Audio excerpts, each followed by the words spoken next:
दोस्तों, rich dad poor dad का अध्याय 1 प्रारंभ करते हैं। मेरे 2 डैडी थे, एक अमीर और दूसरे गरीब। एक बहुत पढ़े लिखे थे और समझदार थे।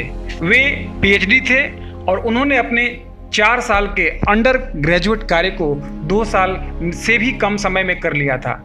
इसके बाद वे आगे पढ़ने के लिए स्टैनफोर्ड यूनिवर्सिटी ऑफ शिकागो तथा नॉर्थ वेस्टर्न यूनिवर्सिटी गए और यह सब उन्होंने पूरी तरह से स्कॉलरशिप के सहारे ही किया। मेरे दूसरे डैडी 8वीं से आगे नहीं पढ़े थे। दोनों ही अपने करियर में सफल थे। दोनों ने जिंदगी भर कड़ी मेहनत की थी। दोनों ने ही काफ़ी पैसा कमाया था, परंतु उनमें से एक पूरी जिंदगी पैसे के लिए परेशान होता रहा। दूसरा हवाई के सबसे अमीर व्यक्तियों में से एक बन गया। एक के मरने पर उसके परिवार, चर्च और जरूरतमंदों को करोड़ों डॉलर की दौलत मिली। दूसरा अपने पीछे कर्ज छोड़कर मरा। मेरे दोनों डैडी इरादे के पक्के, चमत्कारी और प्रभावशाली थे। दोनों ने मुझे सलाह दी, परंतु उनकी सलाह एक सी नहीं थी। दोनों ही शिक्षा पर बहुत जोर देते थे, परंतु उनके द्वारा सुझाए गए पढ़ाई के विषय अलग अलग थे। अगर मेरे पास केवल एक ही डैडी होते तो मैं या तो उनकी सलाह मान लेता या फिर उसे ठुकरा देता। चूंकि सलाह देने वाले 2 थे, इसलिए मेरे पास 2 विरोधाभासी विचार होते थे, एक अमीर आदमी का और दूसरा गरीब आदमी का। किसी भी एक परिवार को सीधे मान लेने या न मानने के बजाय मैं उनकी सलाहों पर काफ़ी सोचा करता था, उनकी तुलना करता था और फिर खुद के लिए फैसला किया करता था।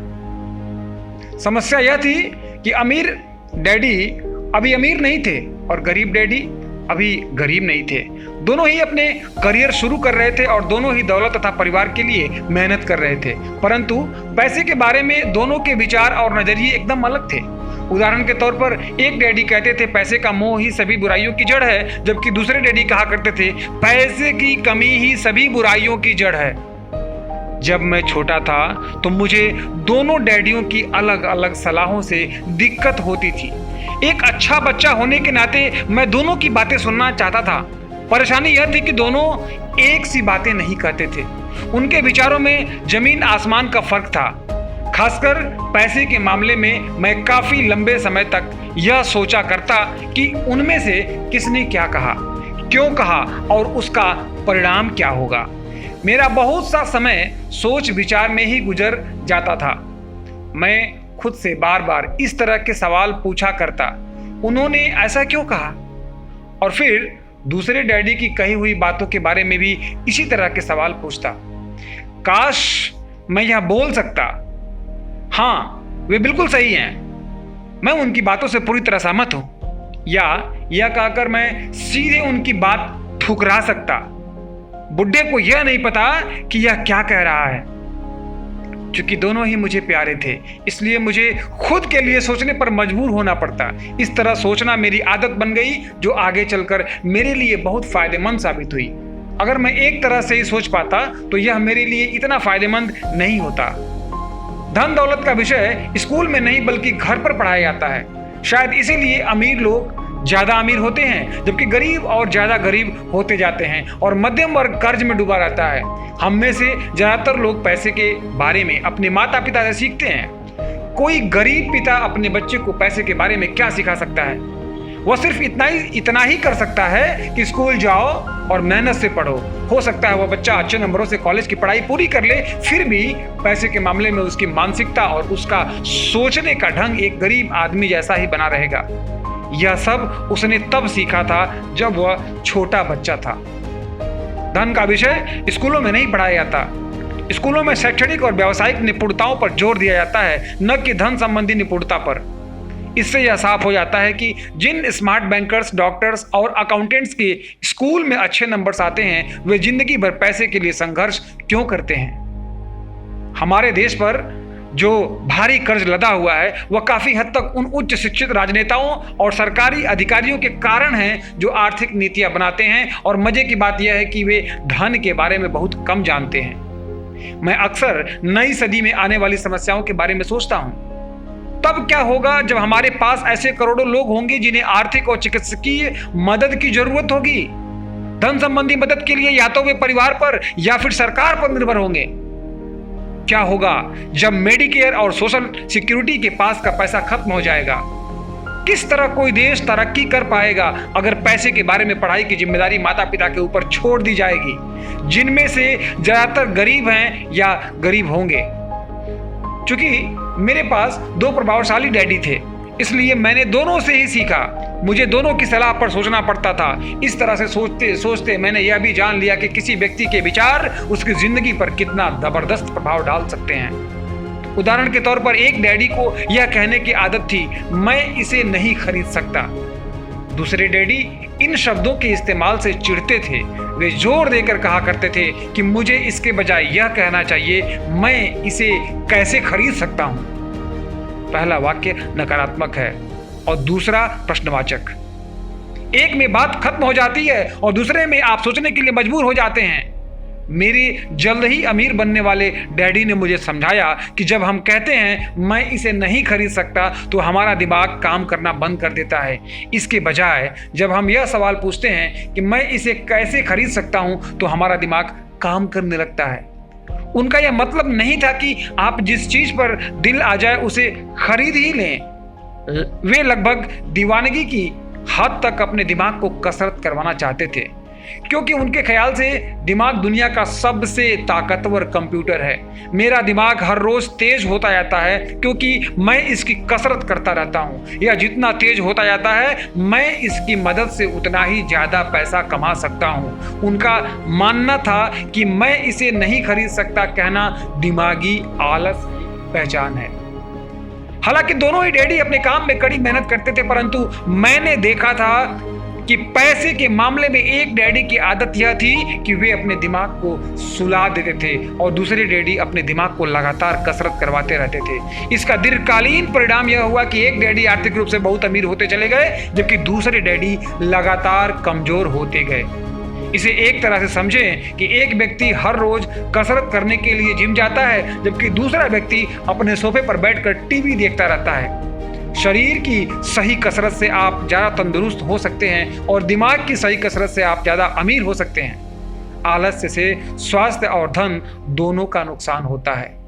मेरे दोनों डैडियों की विचारधारा में जमीन आसमान का अंतर था। एक डैडी की सोच थी कि अमीरों को ज़्यादा टैक्स देना चाहिए ताकि बेचारे गरीबों को ज़्यादा फायदा मिल सके, जबकि दूसरे डैडी कहते थे टैक्स उन लोगों को सजा देता है जो उत्पादन करते हैं और उन लोगों को इनाम देता है जो उत्पादन नहीं करते।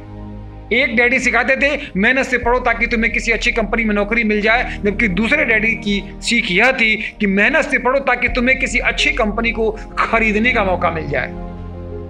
एक डैडी कहते थे मैं इसलिए अमीर नहीं हूं क्योंकि मुझे बाल बच्चों को पालना पड़ता है। दूसरे डैडी कहते थे मुझे इसलिए अमीर बनना है क्योंकि मुझे बाल बच्चों को पालना है। एक डैडी डिनर की टेबल पर पैसे और बिजनेस के बारे में बात करने के लिए हमेशा प्रोत्साहित करते थे। दूसरे डैडी भोजन करते समय पैसे की बातें करने के लिए मना करते थे। एक का कहना था जहां पैसे का सवाल हो सुरक्षित कदम उठाओ, खतरा मत उठाओ। दूसरे का कहना था खतरों का सामना करना सीखो।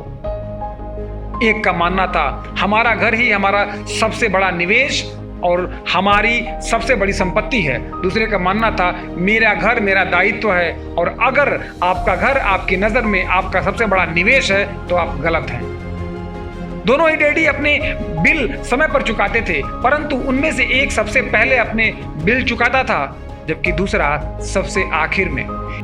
एक डैडी का यह मानना था कि कंपनी या सरकार को आपका ध्यान रखना चाहिए और आपकी जरूरतों को पूरा करना चाहिए। वे हमेशा तनख्वाह में बढ़ोतरी, रिटायरमेंट योजनाओं, मेडिकल लाभ, बीमारी की छुट्टी, छुट्टियों के दिन और बाकी सुविधाओं के बारे में चिंतित रहते थे। वे अपने 2 चाचाओं से बहुत प्रभावित थे जो सेना में चले गए थे और 20 साल के सक्रिय जीवन के बाद उन्होंने अपने रिटायरमेंट और जीवन भर के आराम का इंतजाम कर लिया था। वे मेडिकल लाभ के विचार को पसंद करते थे और सेना द्वारा अपने रिटायर्ड कर्मचारियों को दी जा रही सुविधाओं की भी तारीफ करते थे। वे विश्वविद्यालय का टेन्योर सिस्टम भी काफी पसंद करते थे। कई बार नौकरी से आजीवन मिल रही सुरक्षा और नौकरी के लाभ नौकरी से ज्यादा महत्वपूर्ण हो जाते हैं। वे अक्सर यह कहते थे मैंने सरकार के लिए बहुत मेहनत से काम किया है और इसलिए बदले में मुझे ये लाभ मिलने चाहिए। दूसरे डैडी पूरी तरह से आर्थिक स्वावलंबन में विश्वास करते थे। वे सुविधाभोगी मानसिकता के विरोधी थे। वे यह मानते थे कि इस तरह की मानसिकता लोगों को कमजोर और आर्थिक रूप से जरूरतमंद बनाती है। उनका दृढ़ विश्वास था कि आदमी को आर्थिक रूप से सक्षम होना चाहिए।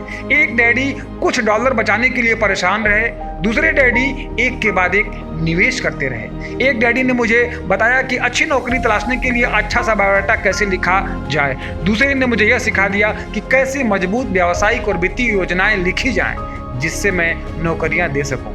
दो प्रभावशाली डैडियों के साथ रहने के कारण मुझे यह विश्लेषण करने का मौका मिला कि उनके विचारों का उनके जीवन पर कितना प्रभाव हो रहा है। मैंने पाया कि दरअसल लोग अपने विचारों से ही अपने जीवन को दिशा देते हैं। उदाहरण के तौर पर मेरे गरीब डैडी हमेशा कहा करते थे मैं कभी अमीर नहीं बन पाऊंगा, और उनकी यह भविष्यवाणी सही साबित हुई। दूसरी तरफ मेरे अमीर डैडी हमेशा खुद को अमीर समझते थे। वे इस तरह की बातें करते थे, मैं अमीर हूं और अमीर लोग ऐसा नहीं करते। एक बड़े आर्थिक झटके के बाद जब वे दिवालियापन की कगार पर थे, तब भी वे खुद को अमीर आदमी ही कहते रहे। वे अपने समर्थन में यह कहते थे, गरीब होने और पैसा न होने में फर्क होता है। पैसा पास में न होना अस्थायी होता है, जबकि गरीबी अस्थायी है।